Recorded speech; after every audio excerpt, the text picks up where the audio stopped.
Shalom, selamat pagi Bapak Ibu Saudara, jemaat yang dikasihi Tuhan. Mari kita mau datang kepada Tuhan pagi hari ini. Kita mau berikan hati kita mau berikan waktu kita. Saya percaya setiap kita adalah orang-orang yang mengalami kebaikan Tuhan, amin. Mari berikan waktumu yang terbaik, hati dan pikiran yang tertuju kepada Tuhan. Kami mengucap syukur Tuhan untuk kasih dan anugerah Tuhan di dalam hidup kami. Kami rasakan Tuhan, kebaikan Tuhan sungguh luar biasa atas hidup kami. Dan kami bersyukur Tuhan kalau pagi hari ini Kau berikan kami kesempatan untuk kami boleh datang beribadah kepadamu ya Bapa. Kami percaya Tuhan, Engkau terlebih rindu Tuhan untuk berjumpa dengan kami pagi hari ini ya Bapa. Dan kami percaya Tuhan ketika kami datang dengan satu kerinduan, hati yang haus dan lapar akan Tuhan, Engkau Allah yang akan memuaskan setiap kami ya Bapa. Terima kasih Tuhan. Kami mau berikan hati kami yang terbaik. Kami mau arahkan pikiran kami kepadamu ya Bapa. Karena kami percaya Tuhan, Engkau hadir di tengah-tengah kami pagi hari ini ya Tuhan. Terima kasih ya Bapa. Kami mau berikan pujian yang terbaik buat Engkau Tuhan. Hati yang penuh dengan rasa syukur. Karena Tuhan Allah yang setia memelihara hidup kami. Kau layak Tuhan. Terima puji-pujian dan hormat kami Tuhan. Kau layak terima syukur kami Tuhan. Terima kasih ya Bapa. Kau ditinggikan Tuhan pagi hari ini Tuhan. Mari ucap syukur kepada Tuhan. Ucap syukur kepada Tuhan. Beri yang terbaik buat dia pagi hari ini Tuhan. Ini hidup kami Tuhan. Ini hati kami Tuhan. Hati yang haus akan Kau Tuhan. Hati yang lapar akan Kau Tuhan.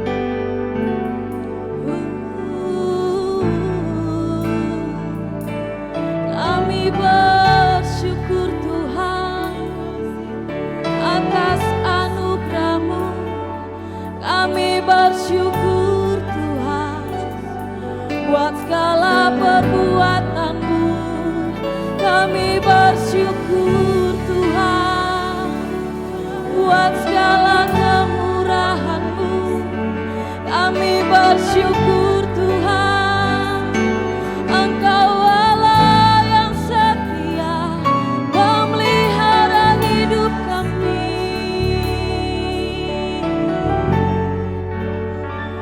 Engkau Allah yang setia menuntun setiap langkah kami. Kami bersyukur Tuhan. Kami naikkan syukur kami di hadapan-Mu. Ya Allah penebusku, Engkau juru selamatku. Engkau yang layak terima hormat. Engkau yang layak terima segala pujian dan syukur. Haleluya.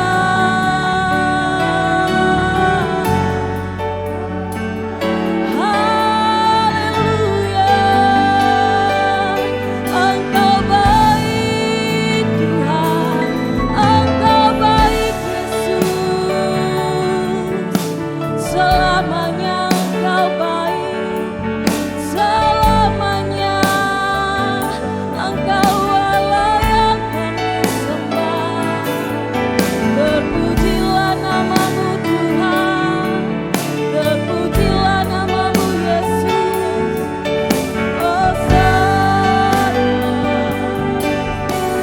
Hosana bagimu.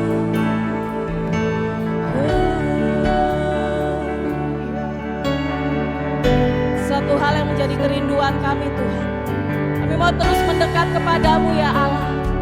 Karena hanya di dalam-Mu Tuhan kami rasakan kepuasan. Hanya di dalam-Mu Tuhan ada kekuatan yang sejati Tuhan.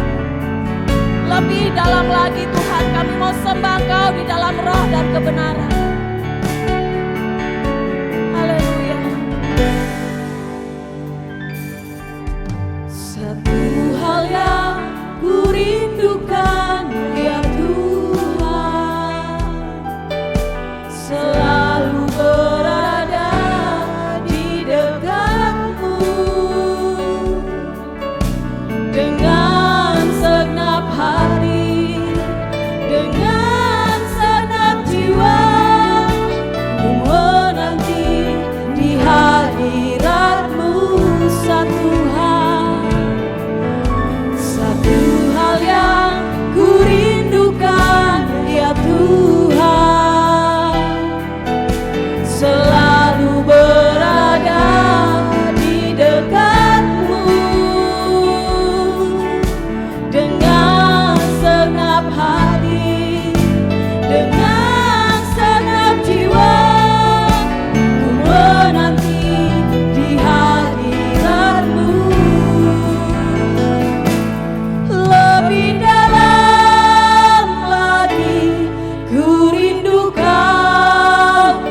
dari segala yang ada Tuhan.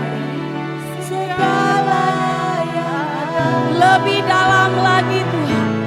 Lebih dalam lagi, ku cinta Kau Yesus, ku mengasihi. Mari dengan segenap hatimu katakan, Lebih dalam lagi, ku rindukan. kami rindukan Kau Tuhan lebih dari segala yang ada Tuhan. Dari segala yang ada. Lebih dalam lagi, ku cinta Kau Yesus, ku mengasihi. Dengan segenap hatimu Lagi ku rindu Kau Tuhan, lebih dari segala yang ada. Lebih dalam lagi, ku cinta Kau Yesus, ku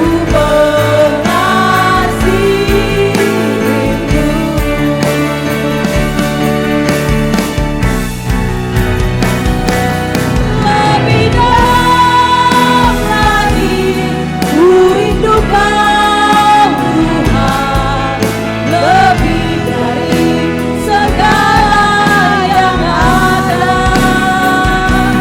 Lebih dalam lagi, ku cinta Kau Yesus, ku mengasihi-Mu. katakan kami mengasihi-Mu. Ku mengasihi. Sekali lagi kami mengasihi Kau. Ku mengasihi-Mu.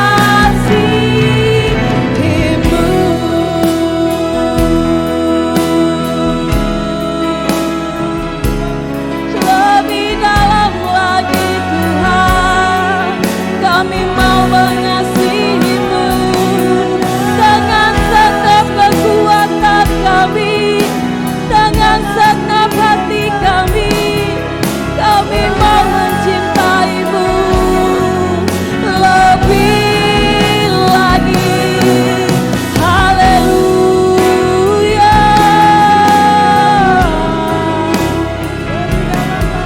Haleluya. Engkaulah kekuatan kami Tuhan, Engkau Raja kami, Engkau Allah kami, Engkau Juru Selamat kami, pemilik hidup kami, layak dipuji dan disembah, layak diagungkan, layak ditinggikan. Hosana bagi-Mu, hosana bagi-Mu Tuhan, hosana bagi-Mu Yesus. Engkau yang layak disembah. Glory, haleluya. Glory, haleluya. Hosana.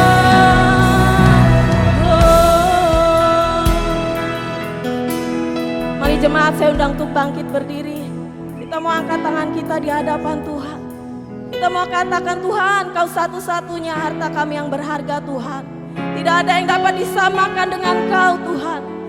Kami mau nyatakan Tuhan, Kau satu-satunya Allah di dalam hidup kami Tuhan.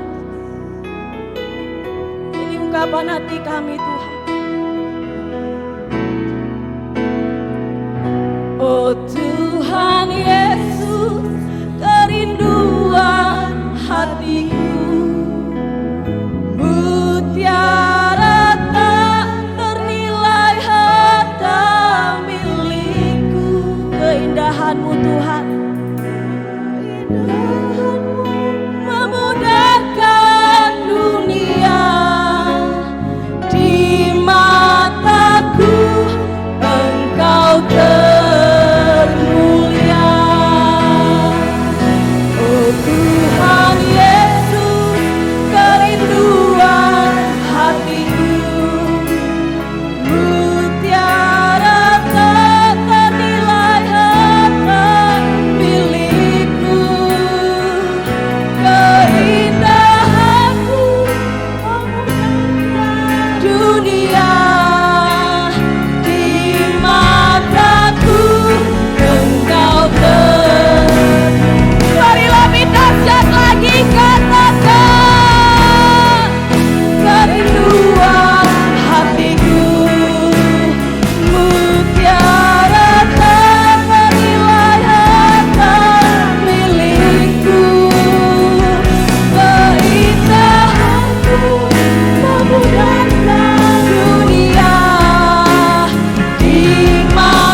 Terima kasih ya Bapa.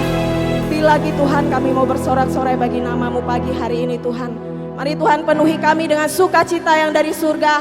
Kami percaya Tuhan Kau hadir bersama dengan kami pagi hari ini Tuhan. Sukacita-Mu melimpah bagi setiap kami. Mari jemaat yang siap memberikan yang terbaik buat Tuhan. Sama-sama katakan Shalom, selamat pagi. Apa kabarnya pagi hari ini? Luar biasa. Boleh tengok kanan kirinya. Kasih senyum yang terbaik. Mari kita mau angkat suara kita, berikan yang terbaik untuk Tuhan kita pagi hari ini. Kita mau gerakan seluruh anggota tubuh kita untuk memuji Tuhan kita. Haleluya!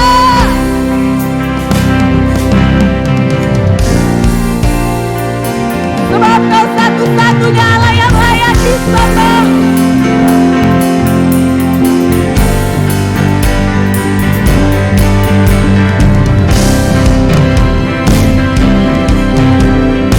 Kami mau beri suara kami yang terbaik untuk Tuhan.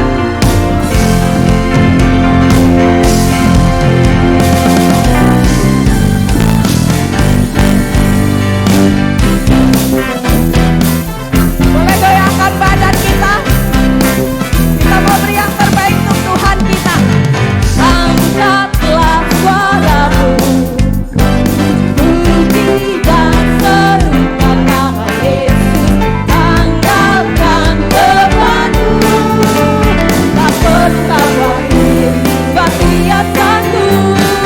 Gerakkan kakimu, menarilah dan bertepuk tangan, bersukacita.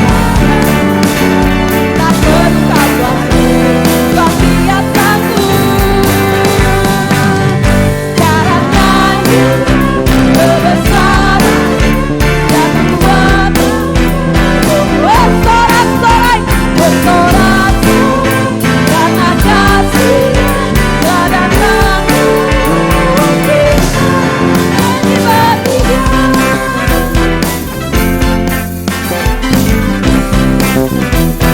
Mari angkat suara kita. Angkatlah suaramu, puji dan serukan nama Yesus. Andalkan Tuhanmu, tanpa luka batin, sebab Dia sanggup. Gerakkan kakimu, menarilah dan bertepuk tangan, bersukacita. Tanpa luka batin, sebab Dia sanggup. Sekarang nyanyi kebesaran dan kuatan, bersorak karena kasih telah datang. Sekarang nyanyikan, sekarang nyanyi kebesaran yang kuasa, bersorak karena kasih.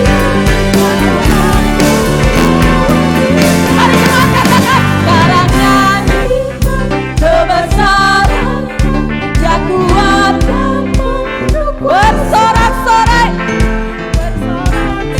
karena kasih-Nya telah datang. Sekarang nyanyi kebesaran yang kuat, bersorak karena kasih telah datang. Nyanyi bagi Dia, nyanyi bagi Dia, nyanyi bagi Dia. Haleluya. Sebab keselamatan hanya dari Tuhan. Keselamatan bagi Allah yang duduk dan bertahta. Kami nyanyikan pada anak domba, pujian dan kekuatan, pujian dan kekuatan, hormat dan kekuasaan, kemuliaan bagi Dia selamanya. Ibadah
Terima kasih Tuhan.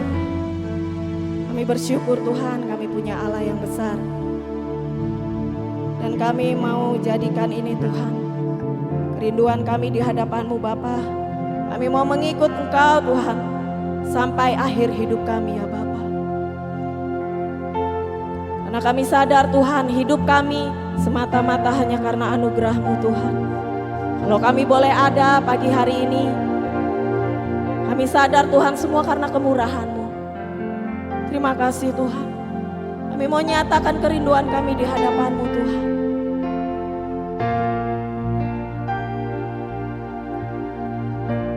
Terima kasih ya Bapa. Sungguh kami bersyukur Tuhan. Kami punya Allah yang besar. Kami punya Allah yang setia.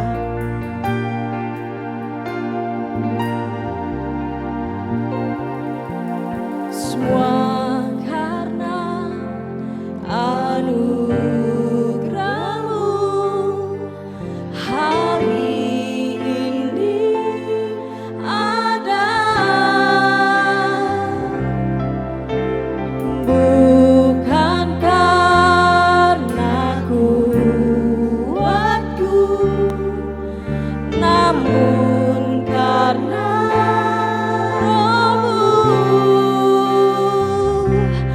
bawa hatiku, penyembahanku, ku semakin berkurang, Yesus makin bertambah. Mengikut Yesus, itulah kesukaan hatiku.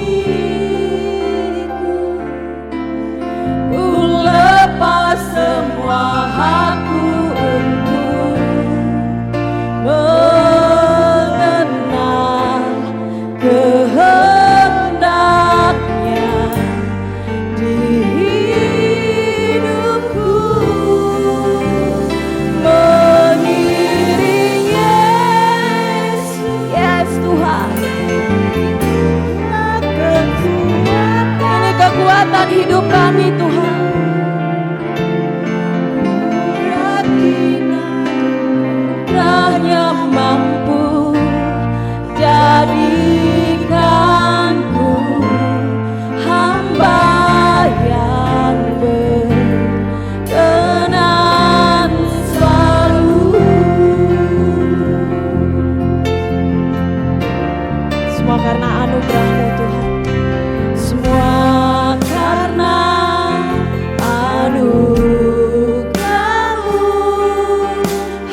hadapan-Mu ya Tuhan. Mari Roh Kudus-Mu memimpin setiap kami Tuhan. Supaya apapun tantangan yang kami hadapi Tuhan, tidak menggoyahkan iman kami kepadamu Tuhan, tapi kami semakin kuat di dalam Engkau ya Bapa. Terima kasih Tuhan, berbicara atas setiap kami pagi hari ini Tuhan. Biarlah firman-Mu itu yang terus menegur dan mengingatkan setiap kami. Di dalam nama Tuhan Yesus kami berdoa. Amin. Persilakan duduk.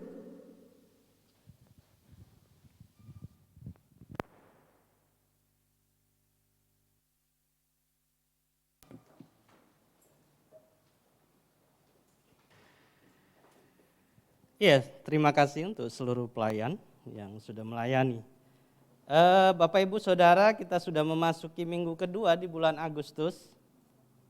Ini adalah waktu yang luar biasa bagi kita semua, amin. Kalau saya bertanya kepada Bapak Ibu Saudara saat ini, apakah Bapak Ibu Saudara berbahagia? Amin. Iya, ini ada yang kita mau bicarakan tentang harga dari kebahagiaan yang sejati. Bapak Ibu Saudara, kalau kita berbicara tentang kebahagiaan, ini adalah harapan bagi kita semuanya. Tetapi yang menjadi persoalannya bagaimana kita mencapai kebahagiaan itu. Dan ini adalah satu hal yang harus kita lakukan di dalam kehidupan kita. Bagaimana kita memperoleh kebahagiaan itu. Seorang ilmuwan Kristen yang hidup pada abad yang ke-17, yaitu Blaise Pascal, itu mengatakan setiap orang mencari kebahagiaan sehingga hal itu mendorong setiap orang melakukan sesuatu. Apa yang kita cari di dalam kehidupan kita, itu adalah kebahagiaan. Ya, saya dulu sempat waktu kecil berangan-angan ketika ibu saya bertanya kepada saya, "Toh, kalau kamu sudah besar, kamu bahagia mau seperti apa?" Kurang lebih seperti itu. Dan saya bilang, saya bahagia kalau saya punya rumah yang besar dan tembok pagarnya tinggi. Itu yang saya katakan kepada ibu saya. Dan apakah itu tercapai? Tidak, tidak tercapai. Tembok saya hanya 2 meter dan rumah saya hanya tingginya kurang lebih 6 meter. Tapi apakah saya berbahagia? Saya tetap berbahagia. Karena sudah berupaya untuk memperoleh apa yang menjadi kebahagiaan saya. Kurang lebih seperti itu. Dan mungkin setiap kita juga memiliki keinginan untuk berbahagia di dalam kehidupan kita. Dan keseharian kita terus berupaya untuk memperolehnya itu. Seperti apa yang dikatakan Blaise. Setiap orang mencari kebahagiaan. Sehingga hal itu mendorong setiap orang melakukan sesuatu. Bapak Ibu Saudara, kebahagiaan bukan berbicara tentang hal yang positif saja. Tetapi kebahagiaan bisa berbicara tentang hal yang negatif. Jadi di dalam kehidupan kita untuk mencapai kebahagiaan itu ada hal yang positif kita lakukan dan ada hal yang negatif yang kita lakukan. Tetapi ujungnya untuk kebahagiaan. Mungkin saat ini kita sedang heboh dengan kejadian pembunuhan seorang polisi, yaitu Rambo. Diplesetin, bukan Sambo tapi Rambo. Itu. Seorang Sambo, saya pikir seperti ini. Dia melakukan hal itu juga dengan tujuan untuk kebahagiaan. Dan kalau kita pikir adalah sesuatu hal yang konyol, masa untuk kebahagiaan dia melakukan pembunuhan. Tetapi hal itu dia lakukan. Ketika dia melakukan hal itu, pasti tujuannya adalah kebahagiaan. Supaya dia bahagia dan tidak diketahui seseorang. Maka dia melakukan hal itu. Dan ujungnya adalah untuk kebahagiaan. Itulah hal yang negatif. Dan hal yang negatif yang lainnya apa? Peperangan. Peperangan yang terjadi mungkin saat ini Ukraina dengan Rusia, itu juga tujuannya adalah untuk kebahagiaan. Tetapi dengan cara yang salah. Ukraina memiliki tujuan, Rusia memiliki tujuan, dan endingnya adalah untuk kebahagiaan. Dan demikian juga di dalam kehidupan kita juga memiliki tujuan untuk berbahagia. Entah apapun caranya, kita berusaha supaya setiap kita berbahagia. Betul nggak? Supaya anak kita sukses, apa upaya kita untuk supaya anak kita sukses sehingga kita bahagia. Supaya keluarga kita rukun, damai, sejahtera, ada upaya yang kita lakukan supaya keluarga kita berbahagia. Nah, itu yang dilakukan setiap orang di dalam kehidupan dunia ini. Tetapi ada satu hal yang perlu kita ketahui, bahwa kehidupan atau kebahagiaan yang kita cari di dalam kehidupan dunia itu terbatas adanya. Kebahagiaan yang ada di dunia ini akan dibatasi dengan satu hal. Apa itu Bapak Ibu? Kematian. Betul nggak?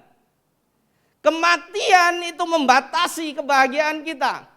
Kita mungkin selama ini berupaya mencari kebahagiaan yang luar biasa di dalam kehidupan dunia ini. Dengan berbagai hal, dengan berbagai cara. Mungkin kita mencari kekayaan di dalam kehidupan dunia ini sehingga kita bahagia.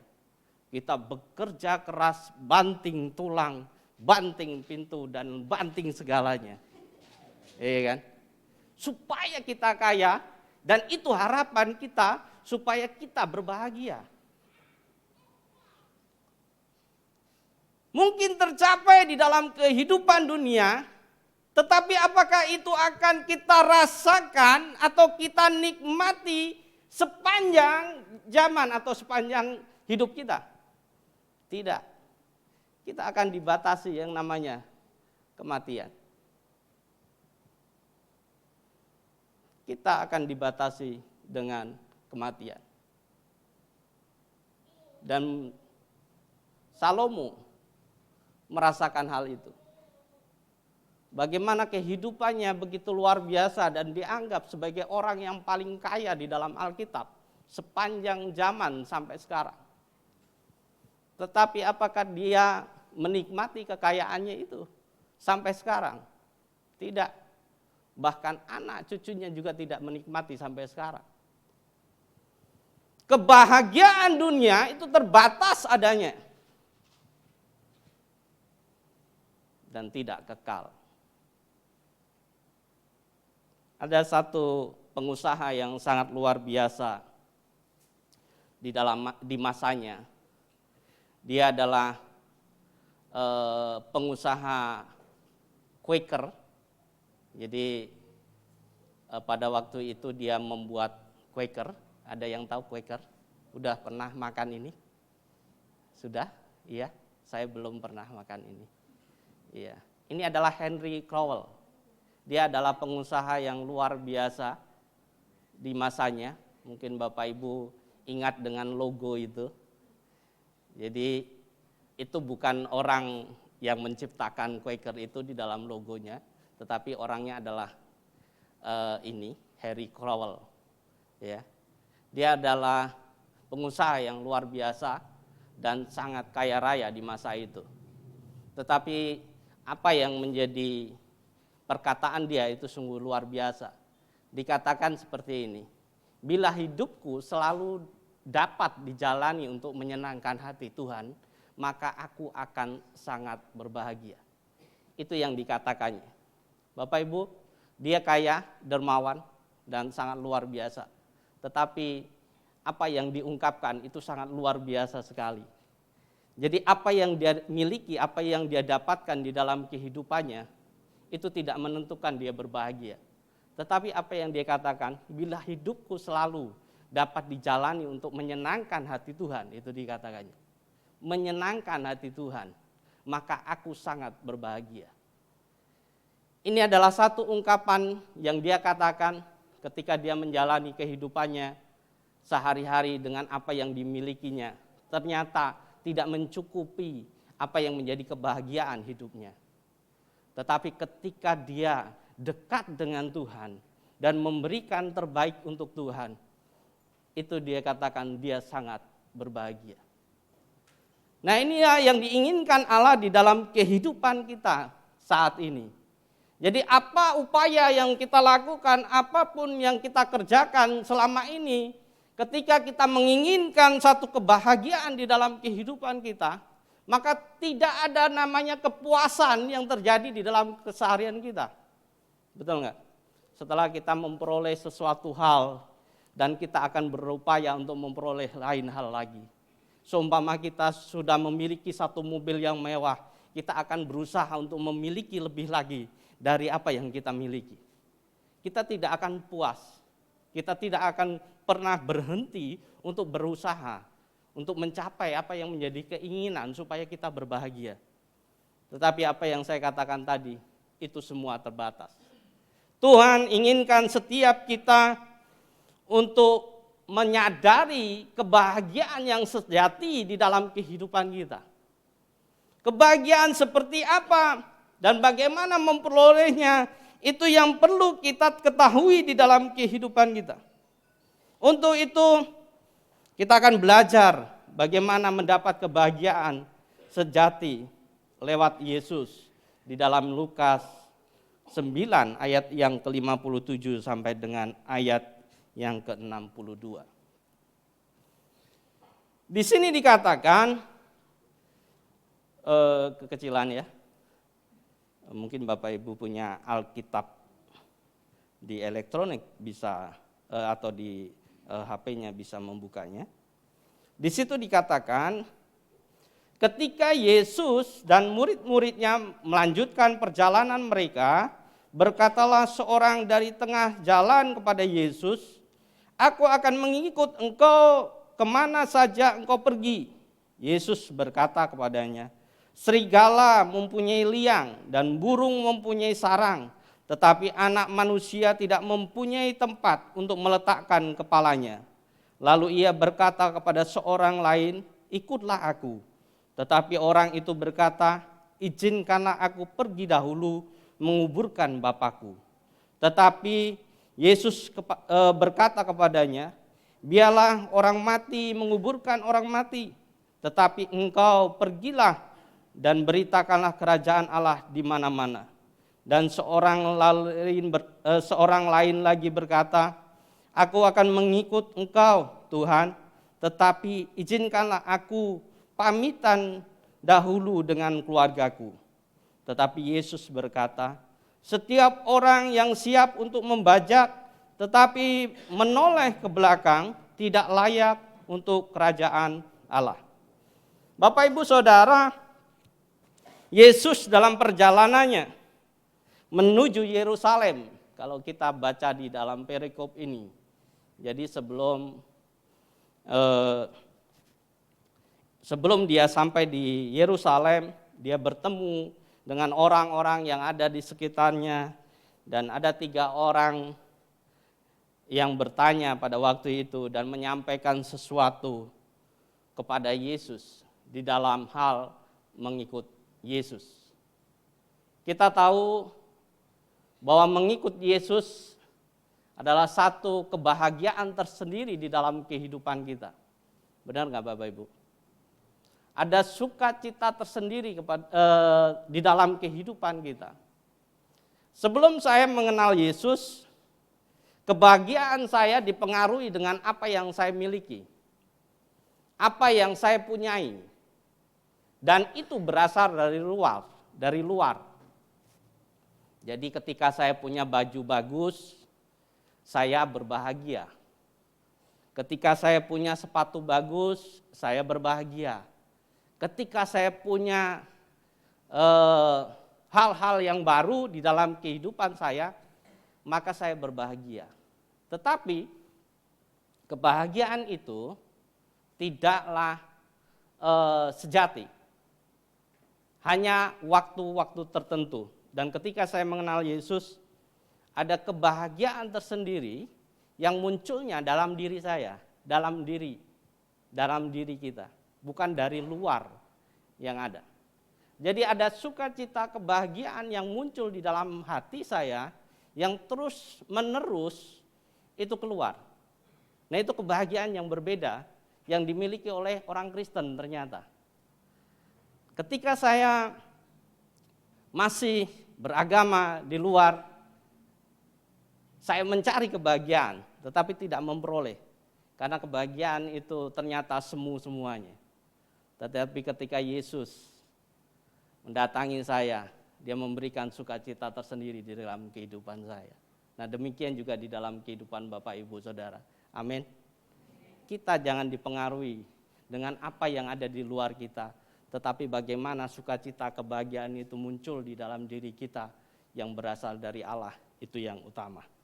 Nah, dari ayat-ayat ini kita memperoleh 3 hal yang penting sekali di dalam kehidupan kita, di mana kita akan mengetahui bagaimana mengikut Yesus sehingga kita tetap bersukacita di dalam keseharian kita.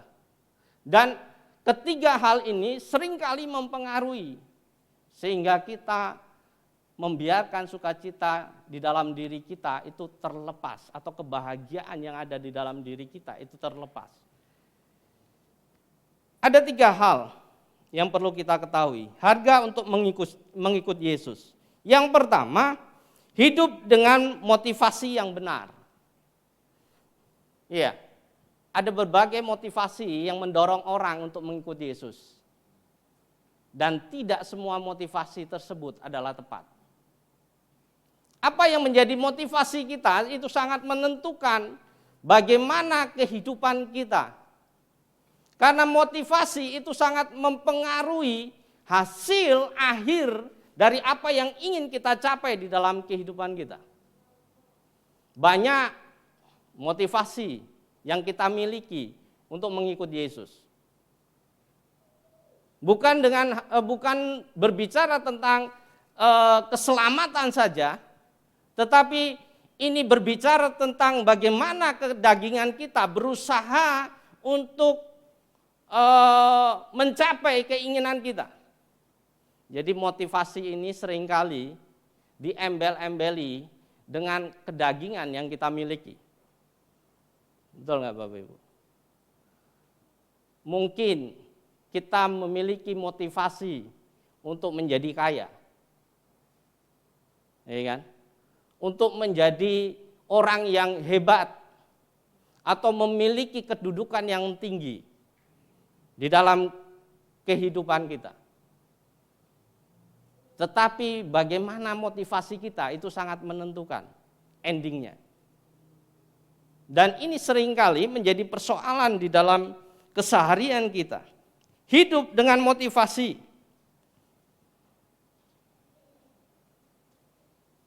Di dalam keseharian kita, di dalam kehidupan kita, seringkali kita hanya menginginkan sesuatu hal yang bersifat jasmani saja, yaitu keinginan supaya cepat kaya, ikut Yesus supaya kaya.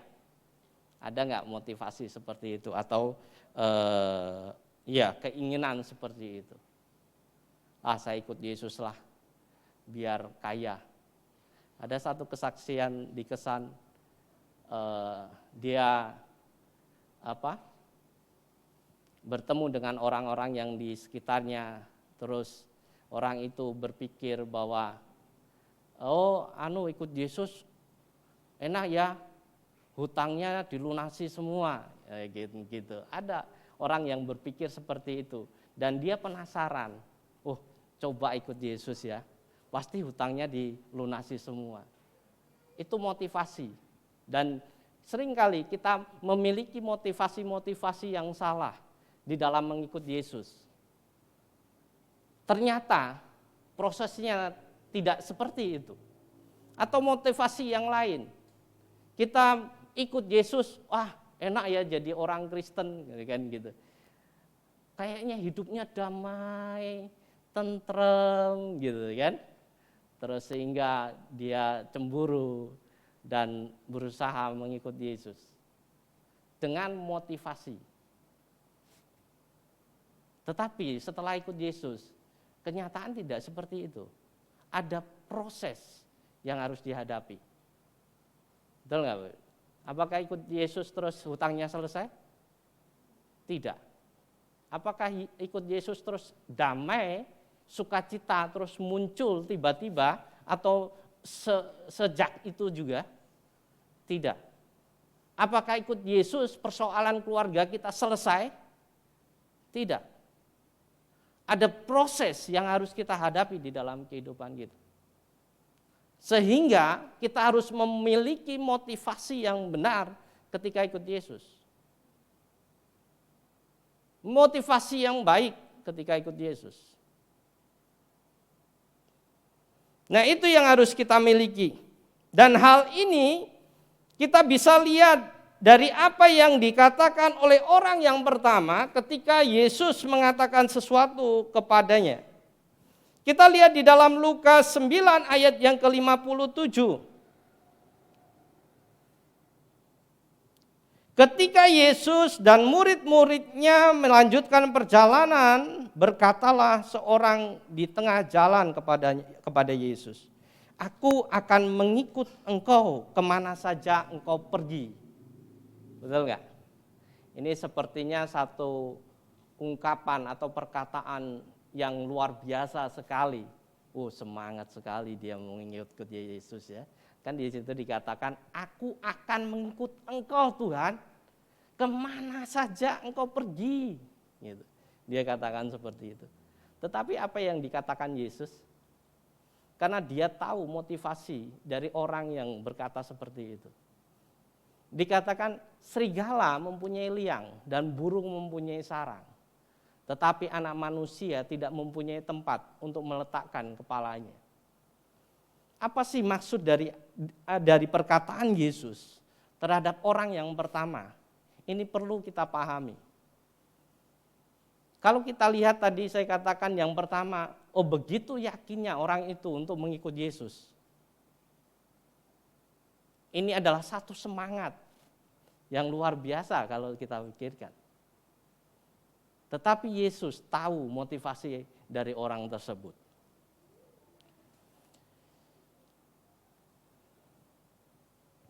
Ketika kita mengikut Yesus, jadi kalau kita lihat di sini, Tuhan itu menegaskan bahwa bila orang mengikut Yesus, akan mengikut Yesus karena mengharapkan kenyamanan, maka orang itu salah alamat. Jadi ada motivasi tersendiri yang muncul di dalam diri orang itu. Kalau ikut Yesus kayaknya senang sekali. Karena pada waktu itu berbondong-bondong, ramai, dan semuanya berusaha untuk mengikut Yesus. Dan orang ini seketika berkata seperti itu, nyeplos. Saya mau ikut Yesus lah, gitu kurang lebih seperti. Tetapi di sini Yesus mengatakan bahwa ketika mengikut Yesus itu bukan berbicara tentang kenyamanan. Bukan berbicara tentang kebahagiaan yang kita harapkan di dalam kehidupan kita. Tetapi apa yang saya katakan tadi, ada proses yang kita perlu hadapi. Betul nggak Bapak Ibu? Mungkin Bapak Ibu memiliki kesaksian tersendiri ketika mengikut Yesus. Ada proses yang panjang yang kita miliki. Ketika saya masuk Kristen pertama kali, saya berharap ikut Yesus itu akan bahagia dan senang. Iya kan? Ternyata kenyataannya tidak. Ada proses yang harus saya hadapi ketika mengikut Yesus. Proses pertama, saya harus menundukkan diri setunduk-tunduknya di dalam kehidupan saya. Ketika saya masuk gereja pertama kali, saya berharap ada orang-orang yang menolong saya, membantu saya dalam hal mungkin materi. Saya berharapnya seperti itu. Karena ketika saya pergi dari rumah, saya tidak membawa apa-apa sama sekali. Saya dengan yakin dan percaya bahwa saya mau ikut Yesus. Itu harapan saya, motivasi saya. Dan saya berpikir, saya nanti pasti orang-orang akan memperhatikan saya. Dan saya masuk gereja, dan apa yang saya kerjakan di gereja, saya berharap saya di gereja itu ya enak, nyaman, santai-santai saja gitu. Ternyata tidak. Saya diproses dengan luar biasa. Nyapu, ngepel WC, bersihin WC, nyikat WC, ya kan? Nyapu semua halaman yang ada di sini. Proses. Dan kalau saya berpikir tentang kenyamanan, saya tidak akan masuk gereja. Seringkali saya berpikir pada waktu itu, ngapain saya capek-capek seperti ini? Mending saya enak di rumah. Gitu kan? Tidur-tiduran. Nyantai, leha-leha gitu. Kalau orang kalau di rumah saya, bapak ibu saya itu biasanya karena semuanya keluarga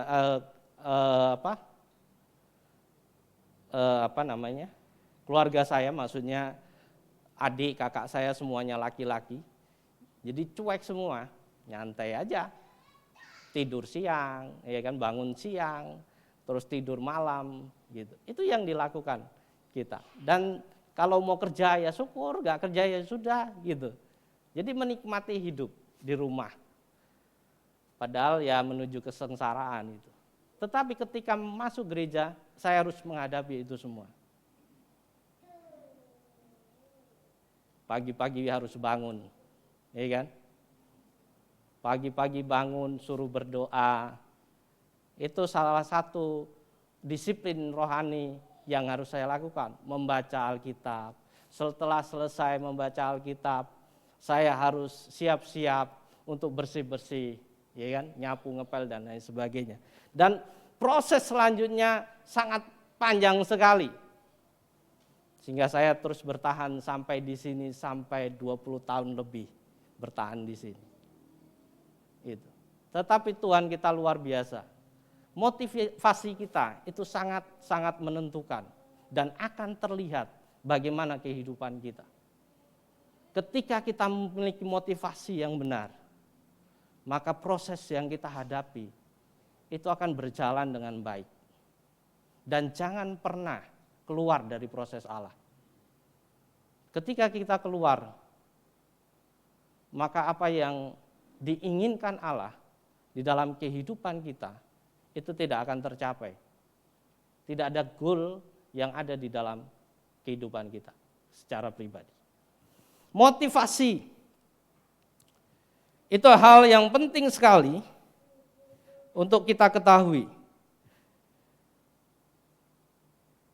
Tuhan menegaskan bahwa orang haruslah bersedia mengikut Dia apapun resikonya, sehingga ketika menghadapi ketidaknyamanan, mereka tetap mengikut Tuhan dengan sukacita. Amin. Jadi apapun resikonya, dikatakan orang percaya harus bersedia mengikut Tuhan. Apapun resikonya, sehingga ketika menghadapi ketidaknyamanan, mereka tetap mengikut Tuhan dengan sukacita. Ini adalah hal yang susah,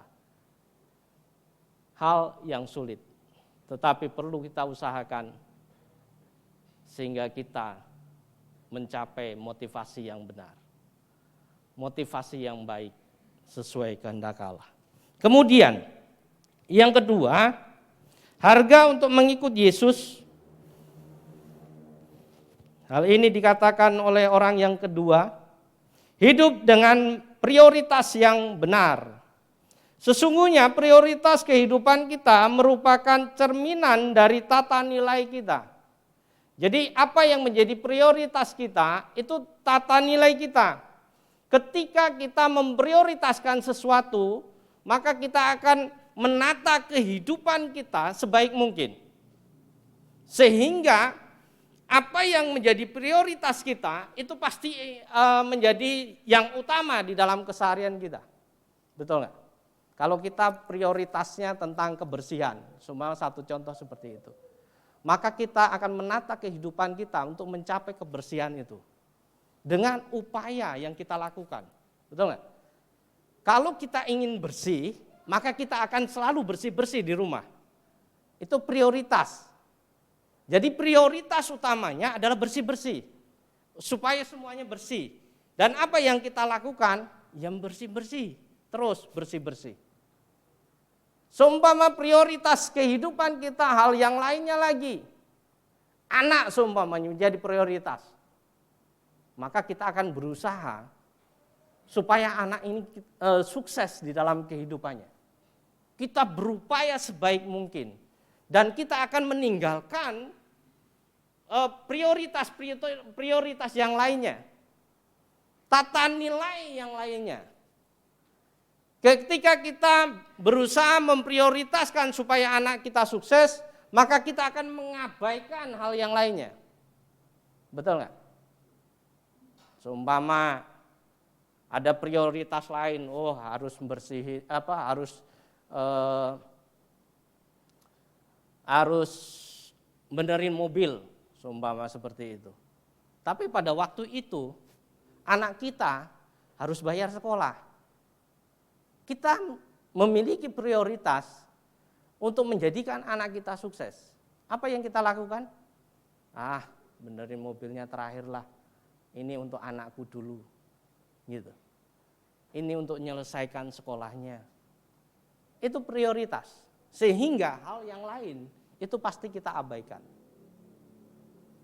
Nah, di sini berbicara tentang bagaimana kita memprioritaskan kehidupan kita terhadap Allah supaya memperoleh yang namanya kebahagiaan di dalam kehidupan kita. Sehingga apa yang dikatakan di dalam ayat selanjutnya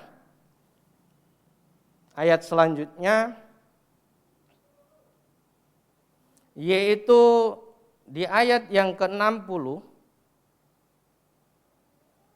Iya. Selanjutnya. 59 dan 60.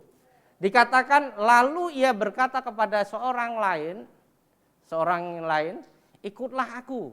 Itu yang dikatakan Yesus. Tetapi orang itu berkata, izinkanlah aku pergi dahulu menguburkan Bapakku. Tetapi Yesus berkata kepadanya, biarlah orang mati menguburkan orang mati. Tetapi engkau pergilah dan beritakanlah kerajaan Allah di mana-mana. Bapak Ibu Saudara, kalau kita lihat di sini, baik enggak? Orang itu berkata, ikutlah aku, tetapi orang itu berkata, izinkanlah aku pergi dahulu menguburkan Bapakku. Kalau kita berhenti dari titik ini, dari ayat ini, maka kita akan berkata, loh, masa nggak nguburin ayahnya? Kita nggak boleh. Kan kita hormatin orang tua kita. Kita harus nguburin orang tua kita. Kurang lebih seperti itu. Saya pun berpikir seperti itu. Kenapa Yesus melarang orang ini untuk menguburkan bapaknya? Tetapi kalau dibaca selanjutnya dan kita renungkan dengan baik, apakah orang tua itu atau orang tua yang diajak Yesus pada waktu itu sudah meninggal? Sudah meninggal belum kira-kira? Belum. Belum meninggal. Orang tua, orang yang ditanya ini belum meninggal. Dan ini adalah satu ungkapan yang dia katakan untuk melencengkan apa yang menjadi panggilan Tuhan pada waktu itu. Sehingga dia berkata seperti itu. Kalau seumpama orang tua dari orang ini meninggal, tentu dia tidak akan pernah di situ, betul nggak? Kalau posisinya orang tua dari orang ini meninggal, dia pasti akan di tempat pemakaman atau di ibaratnya di perkumpulan lah kurang lebih. Dia nggak mungkin bersama-sama dengan orang yang lain berbondong-bondong untuk melihat Yesus pada waktu itu. Kalau bapaknya itu meninggal. Dia posisinya di situ dan orang tuanya itu belum meninggal, masih di rumah. Sehingga dia berkata dan Yesus berkata, biarlah orang mati menguburkan orang mati, tetapi engkau pergilah dan beritakanlah kerajaan Allah di mana-mana. Bukankah ini seringkali kita ucapkan di dalam kehidupan kita atau kita lakukan di dalam kehidupan kita ketika kita memperoleh panggilan Tuhan dan kita seringkali ngeles, betul nggak? Ini ngeles loh. Kalau saya bilang ngeles orang ini, yuk ikut saya. Dengan berbagai alasan kita berkata, oh belum, nggak bisa. Hari ini saya ada urusan, kurang lebih seperti itu.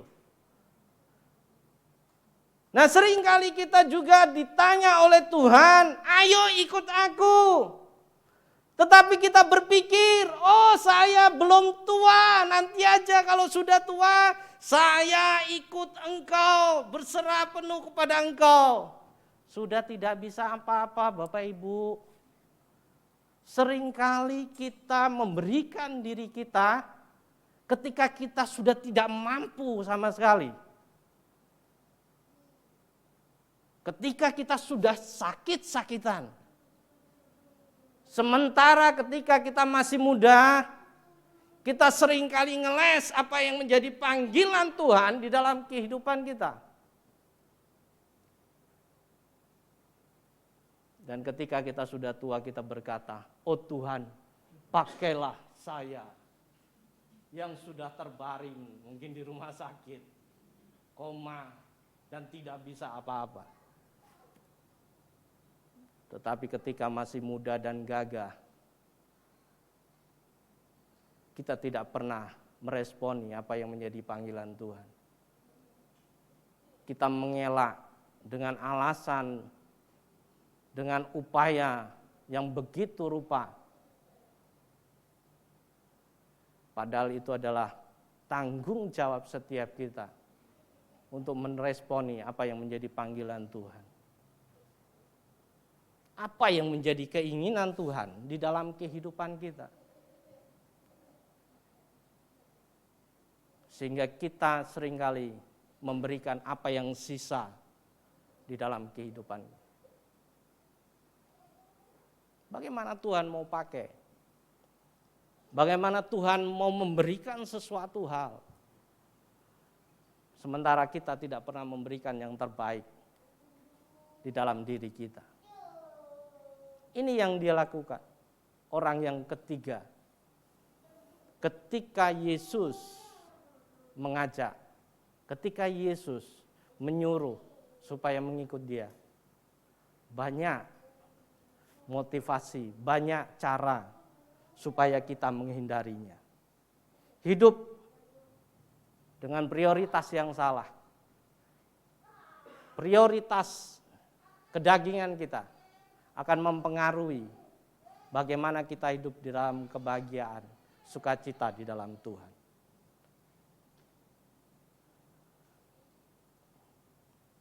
Dengan berkata demikian, Yesus menegaskan bahwa untuk mengikut Yesus, orang harus hidup dengan prioritas yang benar.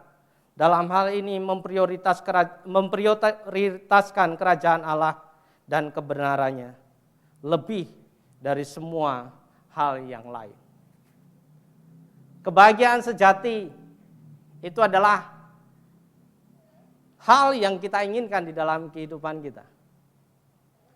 Dan bagaimana kita memprioritaskan itu adalah kunci yang utama. Sehingga kita memperoleh kebahagiaan yang sejati itu. Prioritas kehidupan kita adalah Allah. Amin. Dan kita perlu menata dengan baik. Supaya kita mencapai prioritas itu. menyusun ulang. Sehingga prioritas untuk menyukakan Tuhan, itu yang menjadi yang utama di dalam kehidupan kita. Kemudian yang terakhir, hidup dengan fokus yang benar. Sebab kemana hidup kita berfokus, kesanalah hidup kita akan terarah. Dengan kata lain, fokus kehidupan kita itu mencerminkan tujuan dari kehidupan kita. Fokus, hal utama. Ibaratnya kalau binatang itu seperti kuda, itu harus dipakai kacamata kuda. Betul nggak? Jadi kalau Bapak Ibu lihat di taman atau di Samber, kudanya itu dikasih tebeng kanan dan kiri. Kenapa? Supaya fokus, tidak lari ke kanan dan ke kiri atau menjadi liar. Itu yang dilakukannya. Nah, demikian juga di dalam kehidupan kita. Jadi kemana hidup kita berfokus, kesanalah hidup kita akan terarah. Fokus itu kehidupan kita, mencerminkan tujuan dari kehidupan kita. Ketika kita fokus kepada Allah, jadi apa yang kita lakukan ya untuk Allah, betul nggak? Kalau kita fokus dengan hal dunia, maka apa yang kita lakukan adalah hal-hal dunia. Yang kita perbuat, yang kita bicarakan, yang kita lakukan sehari-hari, itu semuanya untuk dunia. Kalau kita fokus kepada dunia. Kalau kita fokus kepada kebahagiaan dunia, pasti juga kita akan melakukan hal-hal yang ada di dunia ini. Karena fokusnya untuk kebahagiaan dunia. Tetapi Allah di sini menginginkan supaya setiap kita fokus kepada Allah. Fokus kepada kebahagiaan yang diberikan Allah di dalam kehidupan kita. Apa yang kita lakukan supaya kita memperoleh kebahagiaan dari Allah? Ya kita harus fokus kepada Allah. Bagaimana fokus kepada Allah?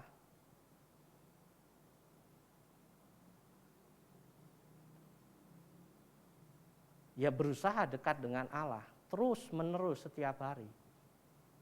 Dengan berbagai hal, berbagai cara yang kita miliki. Mungkin salah satunya adalah membaca Alkitab, betul nggak? Ketika kita fokus baca Alkitab, maka yang ada di dalam pikiran kita, fokusnya pasti Allah. Betul nggak? Baca Alkitab setiap hari, kita akan berpikir tentang Allah. Berbicara tentang Allah, melakukan sesuatu dengan atau untuk Allah di dalam kehidupan kita. Tetapi kalau ketika kita fokusnya kepada dunia, maka kita akan terus melakukan hal-hal dunia. Fokus itu sangat penting sekali. Maka di ayat selanjutnya dikatakan, dan seorang lain lagi berkata, aku akan mengikut engkau Tuhan, tetapi izinkanlah aku pamitan dahulu dengan keluargaku. Tetapi Yesus menanggapi, setiap orang yang siap untuk membajak tetapi menoleh ke kanan dan menoleh ke kanan, ke belakang, menoleh ke belakang, terlalu kecil. Mata saya sudah mulai, ya. Setiap orang yang siap untuk membajak tetapi menoleh ke belakang tidak layak untuk kerajaan Allah. Bapak Ibu Saudara, mungkin kita pernah melihat orang membajak sawah, betul nggak? Saya pun pernah melakukannya, membajak sawah di rumah. Kalau kita membajak sawah, itu harus benar-benar fokus. Kalau zaman dahulu membajak sawah itu tidak menggunakan traktor. tetapi menggunakan sapi atau kerbau. Jadi dia dikasih kuk, sapi atau kerbau 2, dikasih 1 kuk, dan di tengahnya ada belandaran kayu. Iya kan? Terus di paling belakang yang kita injak itu adalah matanya atau mata bajaknya. Ketika kita tidak fokus, maka ketika kita membajak itu hasilnya akan acak-acakan. Jadi harusnya kan lurus, kalau membajak itu wajib lurus. Jadi rata semuanya kebajak, balik semua tanahnya. Tetapi ketika kita tidak fokus, ketika saya tidak fokus, itu akan mencong ke kanan dan mencong ke kiri. Kerbaunya juga bingung. Karena kunci utamanya membajak itu adalah orangnya. Ketika kita mengontrol dengan baik, fokus, maka bajakan kita akan baik. Jadi kalau kita lihat sawah, bajakannya itu baik, berarti orangnya fokus. Tetapi kalau tidak acak-acakan, berarti tidak fokus, mungkin juga belajaran. Itu. Jadi Allah inginkan di sini, kalau yang orang ketiga ini berpikir, aku akan mengikut Engkau Tuhan, tetapi izinkan aku pamitan dahulu dengan keluargaku. Pamitan juga baik, betul nggak? Baik. Tetapi Yesus melihat orang ini tidak fokus dengan apa yang menjadi panggilannya, apa yang menjadi tugas tanggung jawab yang harus dilakukannya. Jadi ini menjadi persoalan di dalam seseorang. Ketika fokus hidup kita benar, fokus hidup kita baik, maka kita akan menjadi orang yang baik. Betul nggak? Ketika kita mulai melenceng ke kanan dan ke kiri, maka jalur yang kita miliki pasti akan kacau balau. Apa yang membuat kita tidak fokus? Kehidupan dunia ini. Kita berjalan seringkali zigzag, melenceng ke kanan dan ke kiri. Karena seringkali dipengaruhi dengan kehidupan dunia dan kedagingan kita. Untuk itu kita harus menggunakan kacamata rohani kita dengan baik. Sehingga kita memiliki fokus yang benar dan tujuan yang benar, yaitu Allah yang memberikan kebahagiaan yang sejati. Dunia akan memberikan selalu hal-hal yang membuat setiap kita tidak fokus.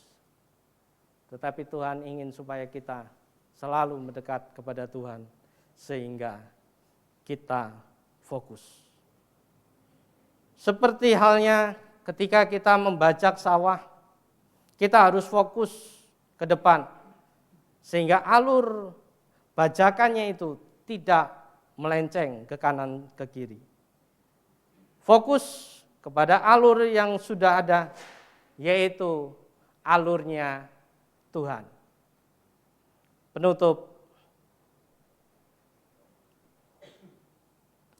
Setiap kita yang mau memenuhi panggilan Tuhan dan mengikut Yesus, kita harus hidup dengan fokus yang benar, yaitu kepada tujuan yang sesuai dengan maksud Allah bagi kehidupan kita.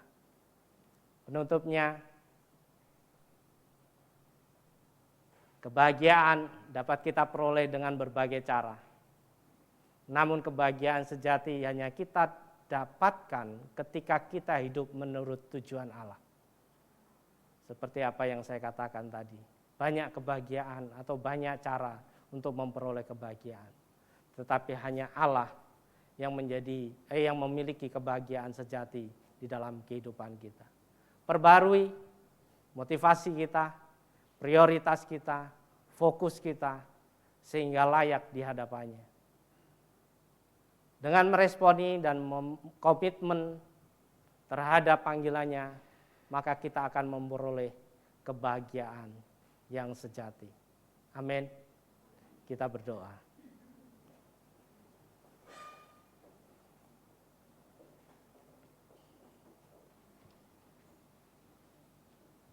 Mari kita sejenak merenungkan firman Tuhan.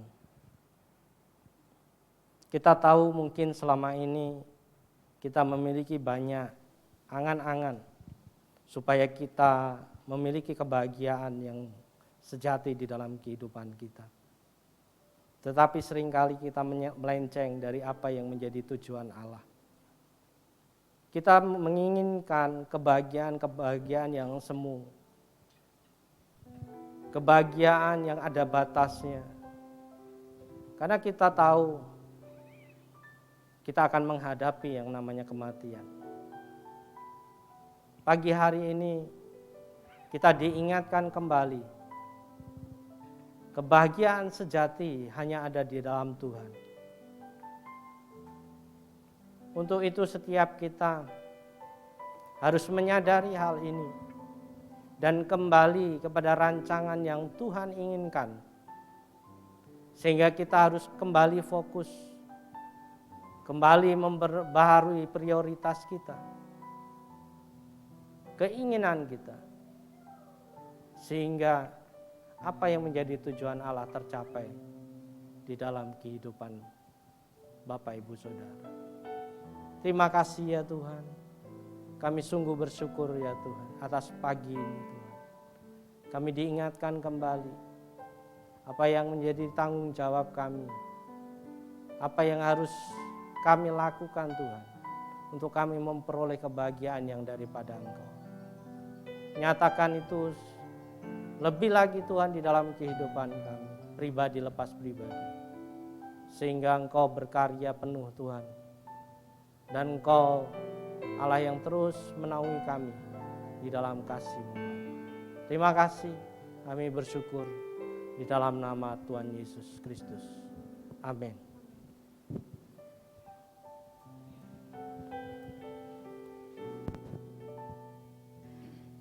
Saya percaya setiap kita pagi hari ini boleh dikuatkan dengan firman Tuhan. Amin. Kita mau mengiring Yesus sampai akhir.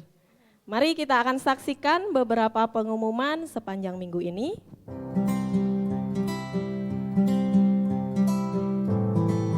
Untuk perpuluhan, persembahan, dan ucapan syukur dapat ditransfer ke rekening GKPB MDC Metro.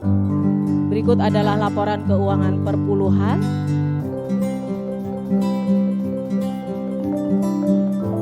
Dan persembahan yang masuk.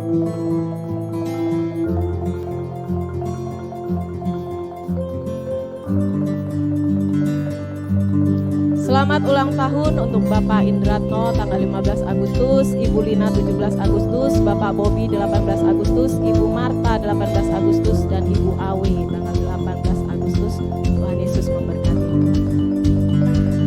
Mari jemaat diundang hadir untuk menghadiri MDC Metro 17-an diadakan pada hari Rabu 17 Agustus jam 5 sore di tempat ini. Mari Bapak Ibu Saudara kita sama-sama meramaikan kegiatan ini.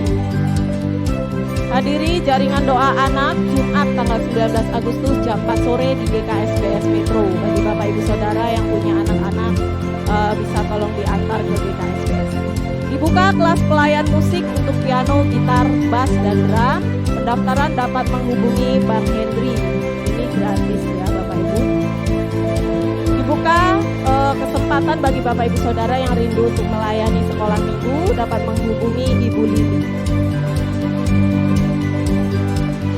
Gerakan G500, dana yang terkumpul akan digunakan untuk membantu biaya sekolah, dapat dimasukkan ke kotak yang telah disediakan. Mari ikuti DK dan HB dibuka kembali pada pertengahan Agustus, dapat mendaftar ke Bapak Tane. Doa bersama diadakan setiap hari Jumat jam 6 sore di tempat ini. Bapak Ibu Saudara diundang untuk hadir. Ibadah diadakan secara onsite pagi jam 7 dan sore jam 5. Rekamannya dapat disaksikan melalui YouTube MDC Metro. Demikian pengumuman sepanjang minggu ini. Mari kita akan akhiri ibadah kita. Saya undang untuk bangkit berdiri. Kita mau naikkan satu pujian, biarlah ini menjadi kerinduan kita, doa kita kepada Tuhan bahwa kita mau mengikut Tuhan sampai akhir hidup kita.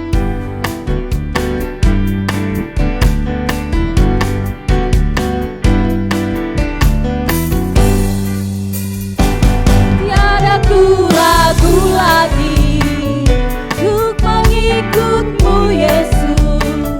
Tiada ku ragu lagi untuk melayani-Mu. Walau banyak rintangan dan badai pun menerjang, tiada ku ragu lagi untuk selamanya. Yesus, Yesus, sahabatku, penolong dalam hidupku. Ku rindu semua orang mengenalmu. Engkau jalan kebenaran dan memberi hidup yang kekal bagi setiap orang yang percaya padamu. Tiada ku ragu lagi, mari katakan, ragu lagi untuk mengikut-Mu Yesus. Tiada ku ragu lagi untuk melayani-Mu. Walau banyak rintangan dan badai pun menerjang, tiada ku ragu lagi untuk selamanya. Yesus, Yesus, sahabatku, penolong dalam hidupku. Ku rindu semua orang mengenalmu. Engkau jalan kebenaran dan memberi hidup yang kekal bagi setiap orang yang percaya padamu. Bagi setiap orang yang percaya padamu. Bagi setiap orang yang percaya padamu. Iya, tambahan untuk dress code 17-an itu merah dan putih. Jadi kalau Bapak Ibu punya kaos putih bisa menggunakan putih, atau merah bisa menggunakan merah. Kalaupun tidak ada, ya ada merah-merahnya sedikit atau putih-putihnya sedikit juga tidak apa-apa. Ya, itu aja. Kita berdoa. Bapa, kami mengucap syukur ya Tuhan atas waktu yang indah yang Kau berikan di dalam kehidupan kami. Kami bersyukur atas pagi ini Tuhan. Kami boleh menyembah, memuliakan Engkau dengan anugerah yang Kau berikan di dalam kehidupan kami.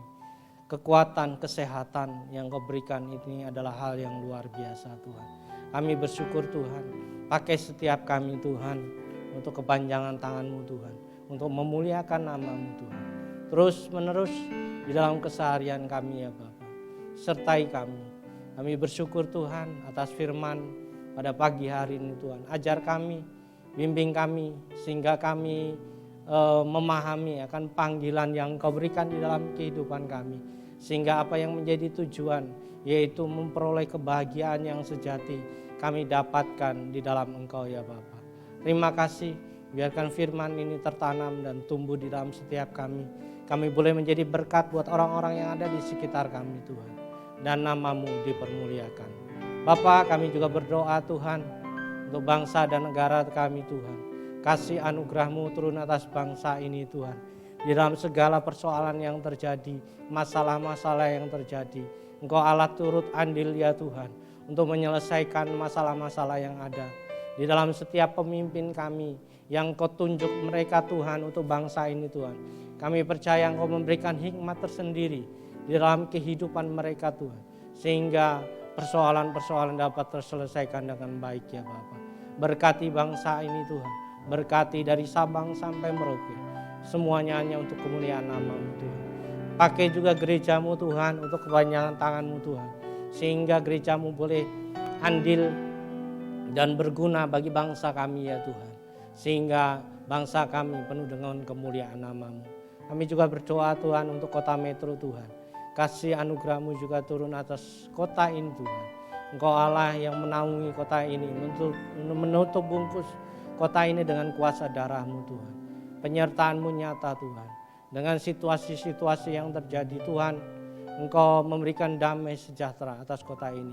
Berkati orang-orang yang ada, berkati sawah ladang yang ada Tuhan, juga perekonomian yang ada di kota Metro, Engkau berkati ya Bapa. Terima kasih, kami serahkan kota Metro ke dalam tangan kuasa-Mu Tuhan. Bapa, kami bersyukur Tuhan atas semua yang Kau berikan di dalam kehidupan kami sepanjang minggu ini Tuhan. Ini adalah anugerah yang luar biasa Tuhan. Dan kami mau memberikan yang terbaik buat Engkau Tuhan. Melalui persembahan, persepuluhan maupun ucapan syukur. Biarkan ini semua untuk kemuliaan nama-Mu. Juga gereja-Mu boleh mengelola dengan baik Tuhan. Dengan hikmat-Mu ya Bapa. Terima kasih, sebentar kami mau undur dari tempat ini Bapa. Angkatlah kedua belah tangan-Mu. Terimalah berkat dari Allah Bapa, Putra dan Roh Kudus. Biarlah kasih sukacita damai sejahtera menyertai engkau di dalam pribadimu, di dalam keluargamu, di dalam usahamu, dan dibuatnya berhasil. Dan engkau boleh menjadi berkat buat orang-orang yang ada di sekitarmu, dan Injil boleh diberitakan sampai ke ujung bumi. Dari saat ini sampai Maranatha, Tuhan Yesus datang kedua kali. Yang percaya katakan